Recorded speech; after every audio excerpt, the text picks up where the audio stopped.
قرآن میں فرمایا گیا والذین آمنوا اشد حبا للہ، اشد حبا للہ، اشد کا لفظ آپ جانتے ہیں شدید ترین، جو واقعی صاحب ایمان ہے وہ شدید ترین محبت کرتے ہیں اللہ کے ساتھ۔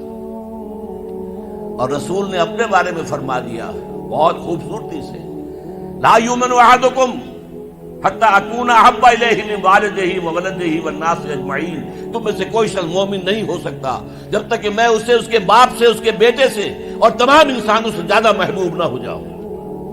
تو یہ محبت روح ہے، نظر تو نہیں آتی، نظر آئے گی اطاعت کہ آپ نے اللہ کا حکم مانا، رسول کا حکم مانا، لیکن یہ اطاعت عبادت تب بنے گی جبکہ اللہ کی محبت کے جذبے سے سرشار ہو کر اللہ کی اطاعت کی جائے۔ چنانچہ قرآن میں اس کی بڑی عمدہ مثال ہے، جب حضرت موسیٰ علیہ السلام پہلی مرتبہ فرعون کے دربار میں پیش ہوئے تو فرعون نے مذاق اڑایا کہ یہ آیا ہے یہ موسیٰ اور یہ ہارون اس کا بھائی، اور یہ ہم پر حکم چلانا چاہتے ہیں، وَقَوْمُهُمَا لَنَا عَابِدُونَ، حالانکہ ان کی قوم تو ہماری عابد قوم ہے، غلام قوم ہے۔ اب یہاں عبادت کے کیا معنی ہے؟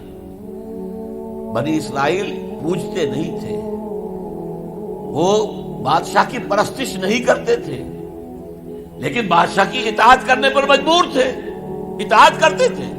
اس کو اس نے کہا وَقَوْمُهُمَا لَنَا عَابِدُونَ، ان کی قوم جو ہے وہ تو ہماری عابد ہے، عبادت گزار ہے، ہماری غلام ہے، ہماری اطاعت شعار ہے، ان کو کیا حق پہنچتا ہے ہماری بلی ہمیں کو میاؤں۔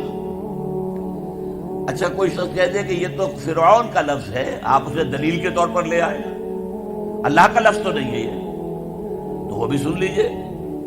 ایک دوسری ملاقات میں حضرت موسیٰ علیہ السلام نے جب دعوت پیش کی تو فرعون نے طنز کیا، الم نربک فینا ولیدا، اے فرعون، اے موسیٰ تم وہی نہیں ہو جسے ہم نے اپنے گھر میں پالا پوسا تھا۔ اللہ تعالیٰ کے حکم سے حضرت موسیٰ کو تو ایک صندوق میں بند کر کے دریائے نیل میں ڈال دیا تھا ان کی والدہ نے۔ وہ محل کے پاس سے گزر رہا تھا کہ وہاں کچھ عورتیں جو ہیں دریا پر آئی ہوئی تھی نہانے وغیرہ کے لیے، انہوں نے وہ تابوت جو تھا صندوق وہ پکڑ لیا، اس میں حضرت موسیٰ نکلا ہے، اور اتنے خوبصورت تھے یہ فوراً سمجھ میں آ گیا تھا یہ کوئی اسرائیلی ہے، اور اسرائیلی بچوں کے بارے میں حکم تھا کہ فوراً قتل کر دو، اگر لڑکا ہو، لڑکی ہو تو زندہ رہنے دو۔ لیکن یہاں حضرت آسیہ تھی، فرعون کی ایک بیوی جو مسلمان تھی، بنی اسرائیل میں سے تھی، انہوں نے کہا فرعون سے لا تقتلوہ، مت قتل کرو، قرۃ عین لی ولک، دیکھو ہمارے ہاں اولاد نہیں ہے، یہ تو میرے اور تمہارے لیے آنکھوں کی ٹھنڈک بن جائے گا، دیکھو کتنا خوبصورت بچہ ہے، لہذا ان کو قتل نہیں کیا گیا۔ اللہ تعالیٰ نے ایک جگہ سورہ طٰہٰ میں احسان گنایا ہے حضرت موسیٰ پر، وَأَلْقَيْتُ عَلَيْكَ مَحَبَّةً مِّنِّي، میں نے اے موسیٰ تم پر اپنی محبت کا پردہ ڈال دیا تھا، ایسی محبت خدا بندی، ایسا ان کا جذبہ ابھرا لوگوں کے اندر کہ حضرت موسیٰ کو قتل نہیں پہنچایا گیا، محل میں پلے ہیں۔ تو اس کے بعد فرعون کی اس وقت تک اولاد نہیں تھی، بعد میں اولاد ہو گئی، لیکن وہ جو بعد میں اولاد ہونے والا جو ہے پیدا ہونے والا شہزادہ، وہ حضرت موسیٰ کو اپنا بڑا بھائی سمجھتا تھا۔ تو حضرت موسیٰ کو جب تانا دیا الم نربک فینا ولیدا، اے موسیٰ تم وہی نہیں ہو جس سے ہم نے بچپن میں پالا پوسا تھا، ہمارے ٹکڑوں پر پلے اور آج ہمارے منہ کو آ رہے ہو۔ اس کا جواب کیا دیا حضرت موسیٰ نے؟ وَتِلْكَ نِعْمَةٌ تَمُنُّهَا عَلَيَّ أَنْ عَبَّدْتَ بَنِي إِسْرَائِيلَ، بڑا احسان کیا تو نے کہ مجھے اپنے گھر میں پال دیا اور میری ساری قوم کو غلام بنا رکھا ہے۔ ان عبدت بنی اسرائیل، یہاں بھی لفظ عبادت آیا، تو لفظ عبادت کا پہلا اطلاق اطاعت پر ہے، البتہ اس کی روح جو ہے وہ محبت ہے، روح نظر نہیں آئے گی، جسم نظر آئے گا، لہذا عبادت کا جسم اطاعت، اللہ کی اطاعت ہمہ تن ہمہ وقت ہمہ وجوہ، اور اللہ کی اطاعت کا راستہ اللہ کے رسول کی اطاعت۔ بمصطفیٰ برساں خیش را کے دی ہمہ اوست، اگر بہو نہ رسیدی تمام بول حبیث، اپنے آپ کو مصطفیٰ صلی اللہ علیہ وسلم کے قدموں میں پہنچا دو، اگر وہاں تک نہیں جاؤ گے تو یہ سب بولہبی ہے، پھر باقی ساری باتیں جو ہے اس کا اسلام سے کوئی تعلق نہیں، اور حضور کی حدیث میں آپ کو سنا چکا۔ لا یؤمن احدکم حتی اکون احب الیہ من والدہ وولدہ والناس اجمعین، تم میں سے کوئی شخص مومن ہو ہی نہیں سکتا جب تک کہ میں اسے تمام انسانوں سے، یہاں تک کہ اپنے باپ سے، اپنے بیٹے سے بھی زیادہ محبوب نہ ہو جاؤں۔ اب ایک نقطہ اور سمجھیے کہ میں نے بھی مانا نماز بھی عبادت ہے، روزہ بھی عبادت ہے، یہ عبادات ہے، تو کیا تعلق ہے ان عبادات کا اس عبادت کے ساتھ جس کی تم بات کر رہے ہو؟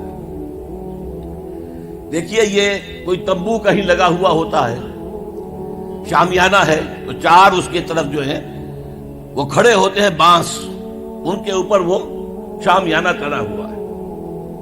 چار عبادتیں اللہ نے دی ہیں انسانوں کو، مسلمانوں کو، اہل ایمان کو، تاکہ بڑی عبادت کر سکیں۔ یہ بڑی عبادت ہمہ وقت، ہمہ تن، ہمہ وجوہ اللہ کی اطاعت کرنا آسان کام نہیں ہے۔ ہمارا نفس ہے جو برائی کی طرف ہمیں آمادہ کرتا ہے، شیطان لعین ہے، اس کی صلبی اور مانوی ذریت ہے، وہ ہمیں برائی کی طرف دھکیلتے ہیں۔ پھر مال کا لالچ ہے، وہ ہمیں بری طرف دھکیلتا ہے۔ ہمارے نفس کے تقاضے ہیں، چٹخارا چاہیے، عیش چاہیے، یہ ساری چیزیں جو ہیں ان کے ساتھ مقابلہ کریں گے تو اللہ کی بندگی کر سکیں گے، اللہ کی اطاعت کر سکیں گے، اللہ کی عبادت کر سکیں گے۔ لہذا چار عبادات دے دی، چار یہ بانس، چار ستون جن پر چھت کھڑی ہوئی ہے عبادت کی، عبادت۔ اور وہ ستون نمبر 1 کیا؟ نماز۔ کس لیے؟ تاکہ بھول نہ جاؤ کہیں۔ 5 دفعہ دن رات میں نکلو اپنے کاروبار سے، صبح نیند بڑی ٹھنڈی ہوتی ہے، بڑی ٹھنڈی ٹھنڈی ٹھنڈی ہوا، ساری رات حبس رہا ہو تب بھی صبح ضرور کچھ نہ کچھ ہوا چلتی ہے۔ مریض ساری رات تڑپتا رہا ہو لیکن صبح کے وقت آ کر اسے کچھ نہ کچھ سکون آتا ہے۔ تو فجر کی نماز کی اذان ہو گئی ہے، سن لی ہے، لیکن لیٹنے کو جی چاہ رہا ہے۔ اس کے خلاف جد و جہد کریں گے، اپنے نفس کے خلاف، تبھی تو اٹھیں گے نا۔ آؤ اٹھو، جاؤ مسجد میں، اللہ سے اپنا عہد جو ہے جو تم نے کیا ہوا ہے، بندگی کا عہد، جاؤ تازہ کرو اسے۔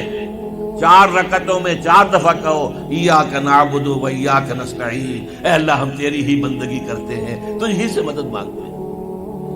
پھر تم دھندا کرو گے، کاروبار کرو گے، دفتروں میں جاؤ گے، پھر ظہر کے وقت پھر آ جاؤ مسجد میں، پھر عہد تازہ کرو۔ پھر کوئی تھوڑا سا قیلولہ کر لیا، کوئی تھوڑا سا آرام کر لیا، کچھ کھانا کھایا، پھر گئے اپنی دکان پر، لیکن پہلے عصر کی نماز پڑھ لو، پہلے تم اپنا عہد جو ہے پھر تازہ کر لو، پھر غروب وقت، غروب سورج کے وقت پھر تازہ کرو، رات کو سونے سے پہلے پھر تازہ کرو۔ حفیظ جالندری کا بڑا عمدہ شعر ہے کہ سرکشی نے کر دیے دھندلے نقوش بندگی، آؤ سجدے میں گرے لوح جبین تازہ کرے۔